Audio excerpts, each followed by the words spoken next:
Hello, everybody. Hello. It is good to see you. It really is. And for those of you who are joining us online, we want to welcome you. We want to welcome all of those who are hanging out with us at our Racine campus today, our Kenosha campus, and of course, those in the room with me right now. They never disappoint. They never disappoint. Always have the energy. So here's the deal. Today we are wrapping up a series that we've been in for 3 weeks called I Love My Church. And what we've been saying is that in our culture, it's very natural for people to talk about stuff that they love. I love this actor or actress. I love this movie. I love this kind of food. I love this restaurant, right? We talk about things that we love. But when someone says, I love my church, it's either A, viewed through the lens of sarcasm, or B, it's viewed through the lens of, that must be a cult, right? Because nobody can really love their church. And so we just decided we're going to talk very candidly and openly about who we are as a church. And if you've missed either of the last 2 weeks, I want to encourage you, go to greatlakechurch.com and just click on the word talks, all right? greatlakechurch.com, click on the word talks. You'll see it right there when you go to the homepage. And I want you to catch up on the last 2 weeks so that you understand who we are. Now, this past Friday evening, I got to experience a little bit of heaven because I went hunting. All right, and so it was like 4 o'clock in the afternoon, maybe even a little bit earlier, and I went out to my tree stand, and it takes me about 15 or 20 minutes to get everything set up. So sure enough, got everything set up. I have this heated bodysuit that I get into so I stay warm. I have a rope that I pull up my backpack with all its stuff in, so I got that. I have another rope that I pull up the bow in, and so I literally have just gotten to the point where I'm comfortable. And then something unfolds that makes me uncomfortable. And I decided in that moment I was going to take a little video of it. So check this out. I happened to get in a tree, get all set up, and then I realized there's a beehive about 1.5 feet from my head, maybe 3 feet. That. All right, so this beehive, which is built into the tree, was 3 feet above my head. There's about 75 bees buzzing around, and I'm a little bit indifferent in times like this. I really am not afraid of bees, so I just stayed up there. But about 30 minutes later, bees are all over my bag. Bees are like all around me. And so I'm at a point then that I'm like, I don't know bees well enough to know if this is safe. And so I decided that I was going to get out of the tree, which I did. But the reason I tell you that story is I don't want you to show up to Great Lakes Church week after week, month after month, year after year, and then all of a sudden one day you look up and you're like, I didn't know, I didn't realize, I didn't think that this was that kind of church, right? And so I want to give you the opportunity to know who we are and what we're about. And so the big idea of this series, and it really captures the heart of our church, is this, that we're not here to make a point. We're here to make a difference. It's easy to make a point. All I need to do is yell, which I do all the time anyways, right? But all I need, if I want to make a point, all I need to do is post a bunch of stuff on social media. If I want to make a point, all I need to do is boycott and picket different organizations. If I want to make a point, all I need to do is put a bunch of signs in my yard. It is easy to make a point, but we're not here to make a point. We're here to make a difference, and to make a difference takes time. To make a difference requires relationships. It requires a lot of intentionality. And so we want to be a church that truly makes a difference over the long haul. But specifically, we want to make a difference for the 70% of people who live in our area who do not go to church. In fact, Great Lakes Church was started for people who do not go to church. Now, I know that sounds kind of ridiculous, but we've been talking about that in this series, how when Jesus launched the church 2,000 years ago, he did not launch it for people with a common interest or a common set of beliefs. Jesus launched it for people with a common problem. And the problem was they did not know where they stood with God. The problem was they felt like God was a million miles away. The problem was they didn't think God thought much about them. The problem was a lot of people were indifferent to God, and so that's who Jesus launched the church for. And what's fascinating is in the earliest days of the church, the people who were becoming followers of Jesus, they were all Jews. which means they were one big happy family. They all had the same background. And then non-Jews started to become followers of Jesus.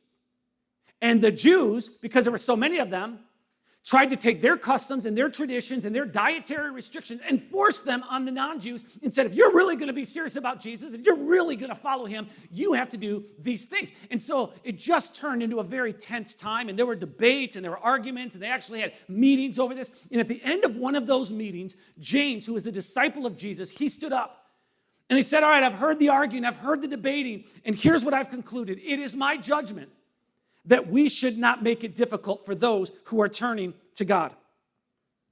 He said, it is my judgment that we should not complicate things. It is my judgment that we should not try to get everybody to look and act and talk and think alike. It is my judgment that we shouldn't complicate things. We shouldn't take our preferences and try to force them on everybody else. Matter of fact, I think we should go out of the way to do whatever we can to remove hurdles that keep people from connecting with God. And so we understand from the earliest days of the church being launched, right? And some of the meetings, some of the tension, and then reading through the teaching of Jesus, we just understand that the mission of the church and the purpose of the church and the responsibility of the church, but specifically I want to say our church, is to make the message of God's grace accessible to everyone. That's why we're here. We just want to make the message of God's grace accessible to as many people as possible. And so the image that we've used from the earliest days of the church is an image of a ladder without rungs. And what we've said is that when people show up to environments like this, not just Great Lakes, but really any church environment, and they don't have much of a church background, or they don't consider themselves religious, or they feel like God's a million miles away, or they're indifferent to God, the idea is that everybody in places like this are at the top of the spiritual ladder. Now, this is a mirage, right? We know that this doesn't actually exist, but the idea is they're at the top of the spiritual ladder because they all know how to pray, and they all know how to sing, and they seem to get really passionate, and they seem to be interested, and they've made this a commitment in their life, and they know when to stand, and they know when to sit, and they know where to park their cars, and they know where to drop off their kids. I mean, they've got this whole thing together. And so they look around and they say, man, everybody's at the top of the spiritual ladder, and here I am down here, and there's no real obvious path. There's no real obvious way for me to ever become like them, so I'm out. I'm gone. And so when we started Great Lakes Church, we decided that we were going to work hard at putting rungs on the ladder, which means we were going to work hard at creating a culture of love and acceptance, and a culture that allows people to go at their own pace in their spiritual journey. We're not going to force people to do things that they're crazy uncomfortable with. We're just going to say, wherever you're at, start there and just take steps forward. And we're going to help you with that. And so these rungs, this culture that we've tried to create, all start with the letter G. All right? The first rung, we talked about this in week 1, is something we call grace. We say we love everybody always. As we become more and more aware of the kindness of God and the mercy of God and the goodness of God in our life, what we want to do is take that and then begin to extend it to other people. Because it is the goodness of God and the kindness of God and the patience of God that draws people and changes people. The second rung that we talked about is a rung called groups. And we said we want to build bridges, not walls. So whether it's in one of our large group gatherings or it's in one of our small group gatherings, we want to find ways to connect and build relationships with other people. Right? So we don't want to purposely say things that we know are going to offend people. We don't just want to get up and say, we're going to say some things just to rile a bunch of people up. We don't want to ever position ourselves as better than other people. We want to build bridges with other people. That's who we are. It's part of our culture. We're making it easy for people to connect with God. The third rung that we talked about is a rung called growth. And we say we want to mature, not maintain. Nobody wants to be a part of something like this, specifically a church. Nobody wants to show up week after week, month after month, invest sometimes years of their life, and not be able to identify areas of their life that are changing, that are evolving. To be able to point to areas of their life in which they're becoming more and more like Jesus. And so we want to create a culture where people own their faith. Now there's a fourth rung that we're going to get into today, and that is the rung called gifts.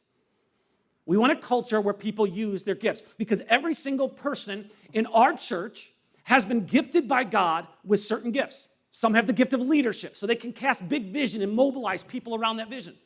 Other people have the gift of administration. They can take a vision, they can put a plan in place, and then they can get people in the right seats on the bus to be able to move that vision and that mission forward. There are people who have the gift of serving. right? They don't mind working behind the scenes, and they'll hold babies, and they'll open doors, and they'll serve coffee, and they'll say, man, we'll do whatever it takes to get to make the vision unfold, right, and become a reality. There are some who have the gift of exhortation. They have the God-given capacity to motivate people to action by encouraging them and challenging them. Other people have the gift of hospitality, right? They love opening their homes and giving people places to connect. They love watching people laugh together and build relationships. Some people have the gift of baking stuff. Other people have the gift of eating whatever's baked, right? We all have different gifts. Some have the gift of mercy, some the wisdom, some the gift of faith, others the gift of discernment. And 2,000 years ago, the disciple Peter, he actually writes a letter to followers of Jesus, and in that letter, he references gifts. Here's what he says. He says, each one should use whatever gift he has received to serve others, faithfully administering God's grace in its various forms. Now, I don't know if you ever thought about this before, but when Jesus launched the church 2,000 years ago, he could have launched it in several different ways. Jesus, first of all, could have done everything himself. He was totally capable of that. But he didn't choose that option. He also could have done some big marketing campaign, raised a bunch of money, hired a bunch of people, and then paid them to do ministry. He didn't do that. Jesus could have made a requirement to say, if you are going to be one of my followers, then you have to do a 2 or 3 year missionary stint, and it's going to be required of you that you give 2 or 3 lives to full-time missionary work. 2 or 3 years of your life. But he didn't do that. Instead, Jesus decided to advance his kingdom by using ordinary people like you and I. Think about that.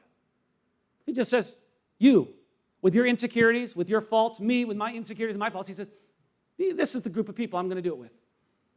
Now just think about what that looks like in our context.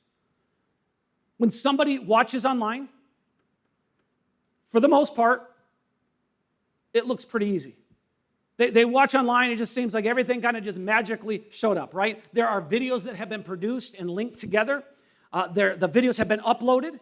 There are people who are posting links in the comment section to make sure everybody has what they need. And if I reference something in a talk, that it's there and available to them. There's an element in almost every service of creativity to keep things moving forward and looking interesting. And so from the outside in, it just kind of seems like this thing's magically happen week after week after week. Like, wow, look at that. That kind of looks easy. Or somebody shows up to one of our physical environments. And when that happens, what they do is they look around, and it just feels like, yeah, this thing just happened, right? The lights are on. It's relatively clean, right? Music is playing. The smell of coffee, right? The aroma of the Holy Spirit right there in the air. It's like, oh man, God is in this place. Then you go down, you have kids, and you check them in. Somebody's there to grab your kids and hug them or high-five them, and they get in their classrooms. I don't know what just came out of my mouth, but that was really disgusting. We need somebody to clean up the church right now. Wow.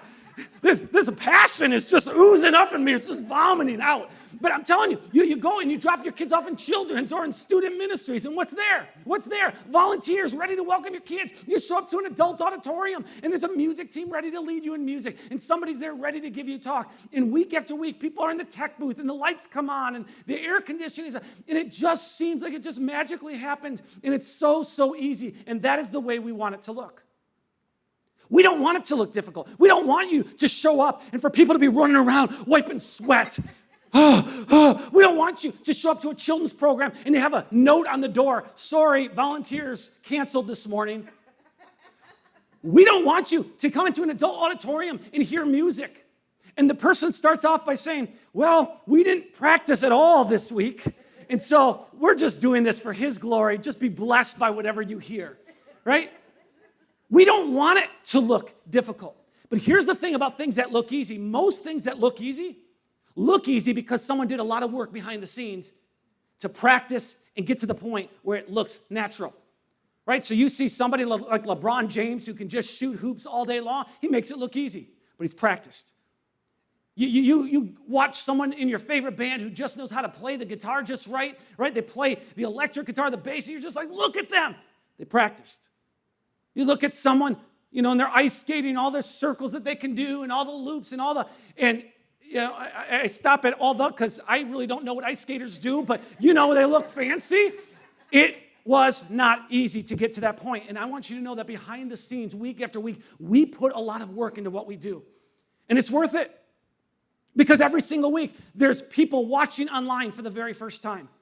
And every single week, there are people walking into our physical environments for the very first time, and they are taking a massive risk because it is scary. If you've been around for a while, you forget what it's like to show up to somewhere for the very first time.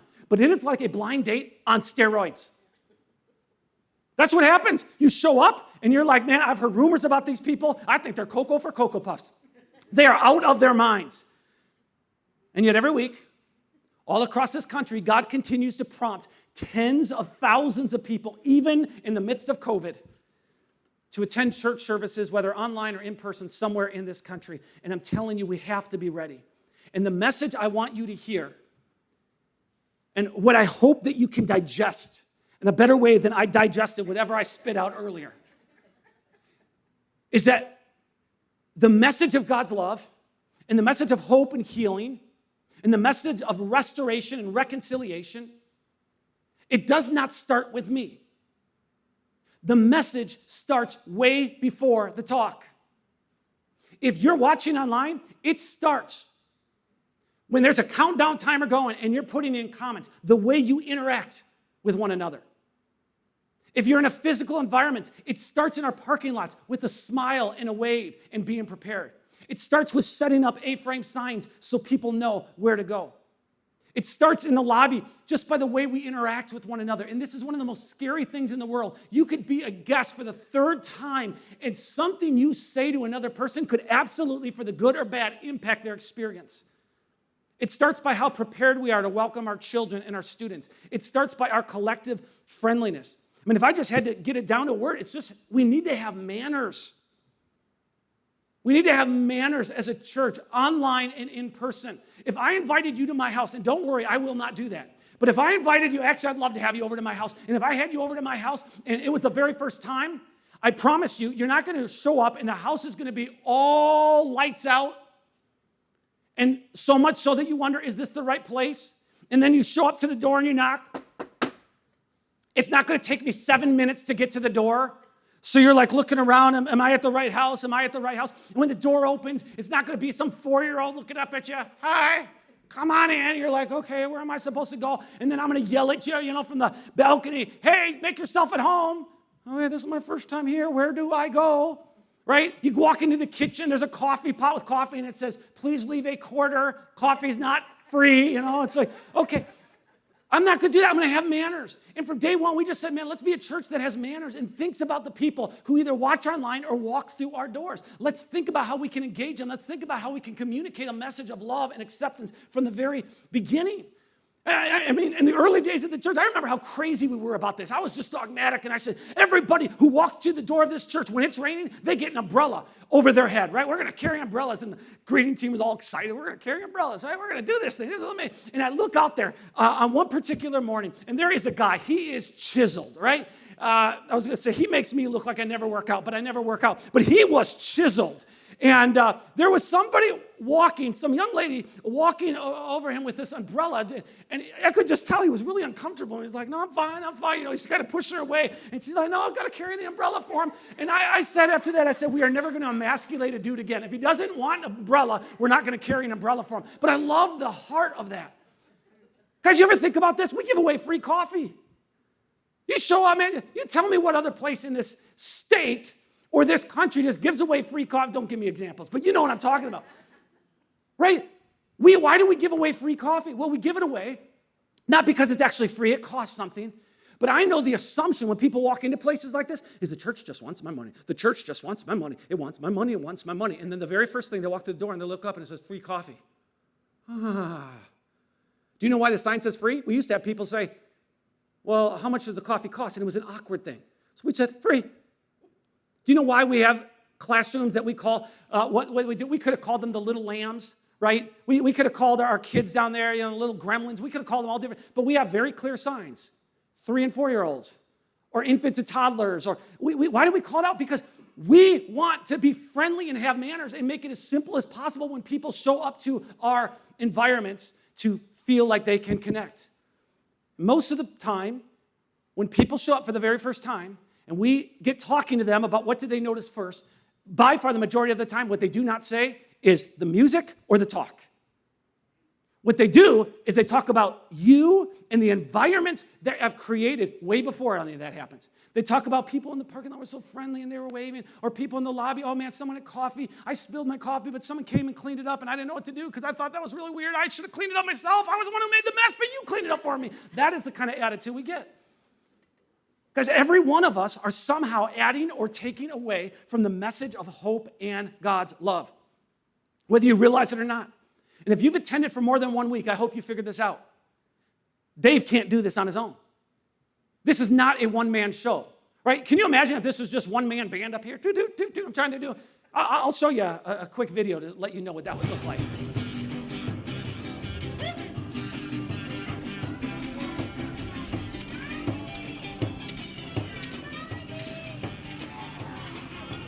This dude could actually be the pastor because he had the bag in front for like tips. He could be doing the offering, doing the music, occasionally get out and speak. I was like, guys, that's not what I am. What we are collectively working together is an orchestra. That's way better. We all got our own instrument. Check this out. This is what we really are.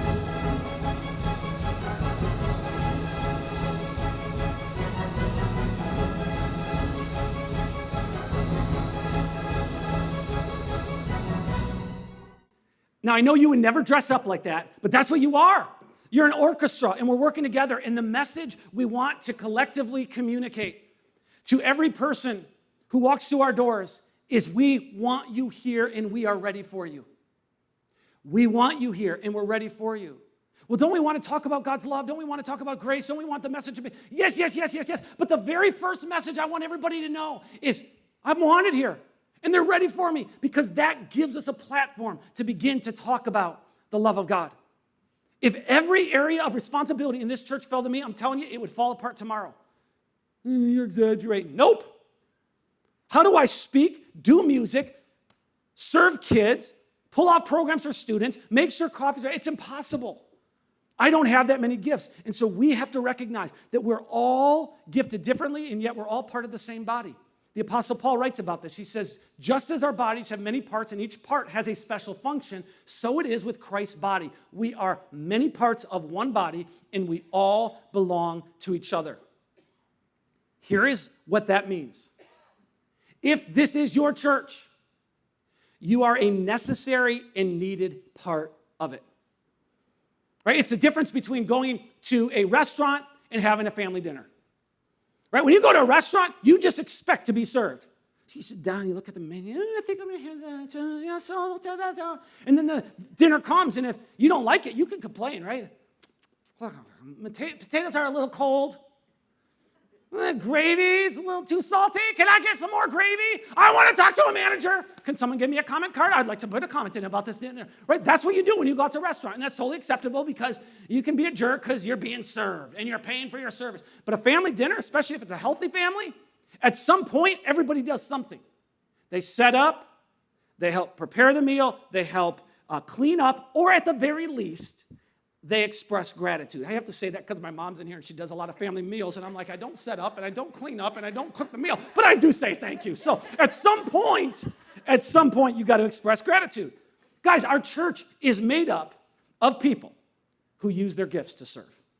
You want to know how this church has made it? 11 years. It's made it because people have taken their gifts and they said, I'm going to use it to serve. I'm going to use it to be a part of something bigger than myself. And the crazy thing is that in order to serve, you don't have to be Jesus Jr. You don't have to have some halo on your head. It really doesn't matter where you're at on your spiritual journey.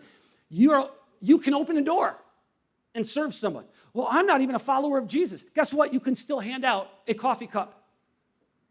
You can still help clean during the week. There are things you can do. Now, ideally, we want people to serve where they're passionate about serving. Some people have the gift of hospitality, and if you have the gift of hospitality, we'd love to have you on one of our campus experience teams. We'd love to have you serving coffee or being, greeting and opening the doors and the different things on a team like that. We'd love that. We'd love for you to host a group in your home and make sure that you're ready to welcome. That's ideal, right? That's what we love. If you have a passion for working with children and kind of developing them, we'd love for you to serve in our children's ministry and help put an anchor in their soul so they do not drift far from God. We'd love that. If you say, man, in my teenage years, I just screwed up my life and I don't want to see other teenagers do that, we'd love to see you involved in serving our students. Now, at the same time, there will be moments when you're going to be asked to step up, and it's not an area you necessarily feel gifted to do. And so you don't have to say, well, I'll pray about it. Do you know this church has made it 11 years because we've had a lot of people say, I don't feel gifted, but I know there's a need right now. It's like my son, Jaden. He takes out the trash in our house every single Wednesday night, and he puts it out on the curb. Never once did Jaden say, Dad, I want to thank you for allowing me to use my spiritual gift of taking out the trash. This is how I am gifted and wired. It fires me up. But it just needs to be done. And so when it comes to gifts, here's what we say. We look for ways to serve here, near, and far. We look for ways to serve here within the doors of Great Lakes Church. And then on occasion, we look for, or even regularly throughout the year, we look for opportunities to serve near in our community and on occasion far in different parts of the world. We want to have a heart of serving. We want that to be a part of our culture and a part of who we are. Because if you have a heart of serving and the culture is we serve others, let me tell you, it makes it easy for people to connect with God. The fifth rung is this, and we're not going to spend a lot of time here. It's a rung called generosity. Sometime before the end of the year, I want to take an entire talk, and I want to unpack this thing of generosity. I don't think it's something we can unpack in 10 minutes. But here's what I can tell you. We live in a world of takers. And so as a church, we want to stand in opposition of that, and we want to create an environment of generosity. And the truth is, generous people are fun to be around. It's fun to be around people who just live life open-handed, and they feel like grateful about everything that's happening in their life rather than entitled. We want to create that. And so from day one at Great Lakes Church, we decided we're giving away everything. Right? At one point now, I'll just tell you a little behind-the-scenes story. At one point, we put our Bibles, and I saw them on the info table. This is years ago, and I said, hey, can you put them behind the info table? Don't let them. I said, maybe just have one out. And they said, why? Why would we put these away? I said, well, I know what they cost, and I don't want too many of them being taken.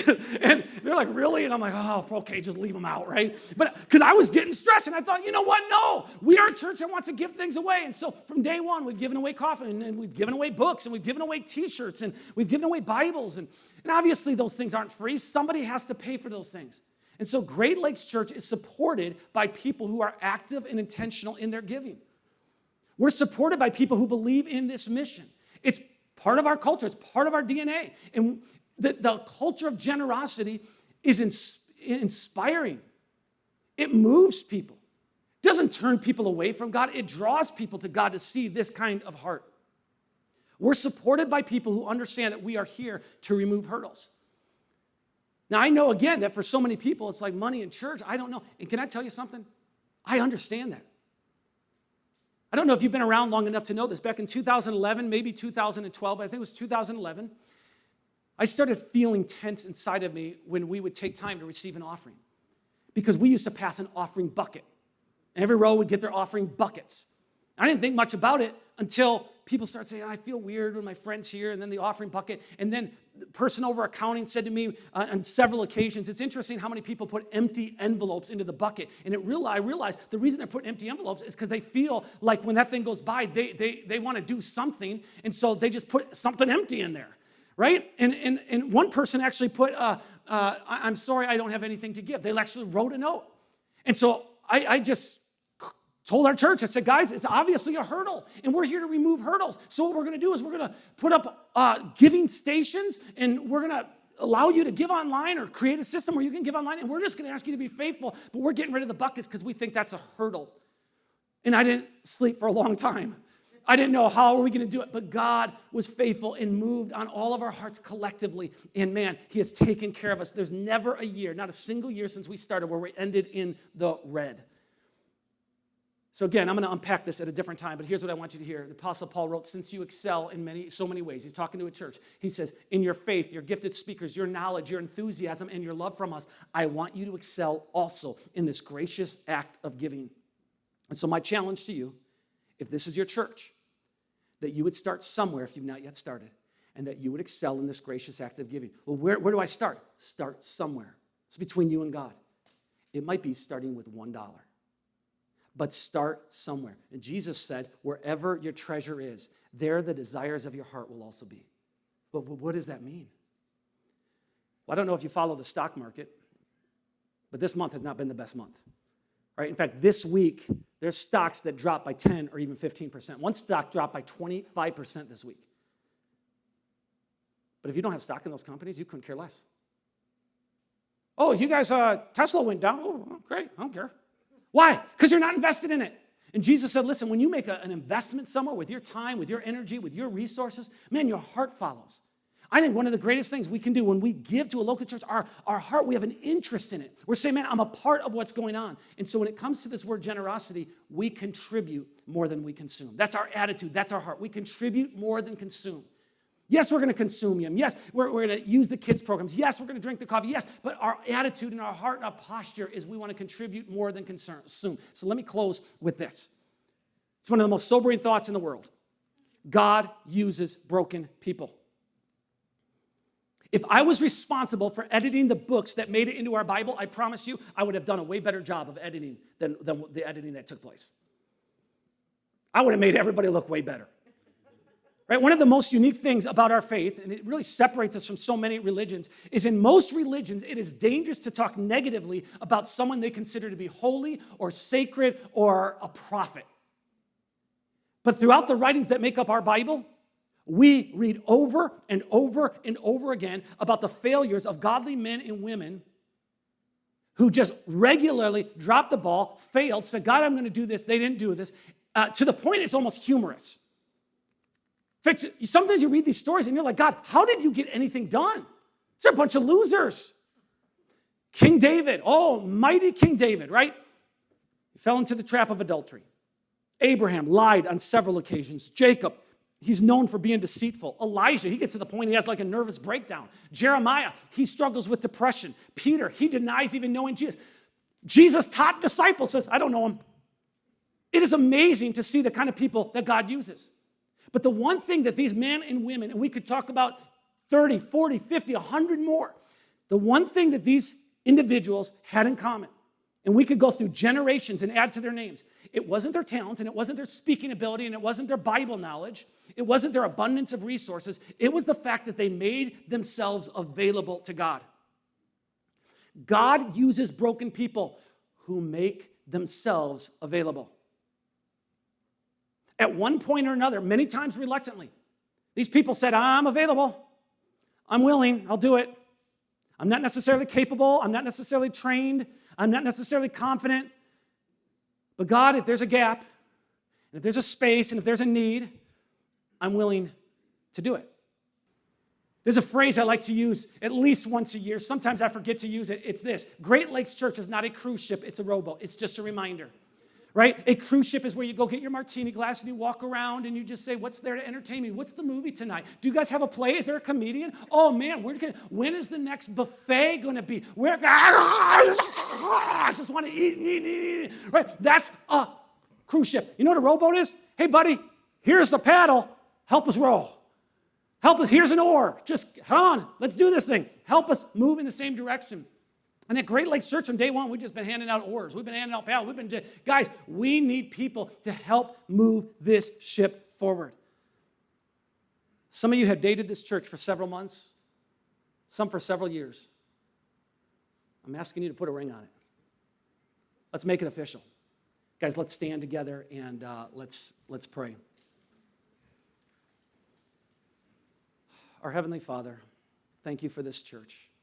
Thank you for bringing people from all different walks, all different backgrounds, all different demographics together. Now help us to work together and function like a body and like a healthy family so that we can further the mission you've called us to. In Jesus' name, amen. Well, thank you for taking the time today to learn a little bit more about who we are as a church and why we exist.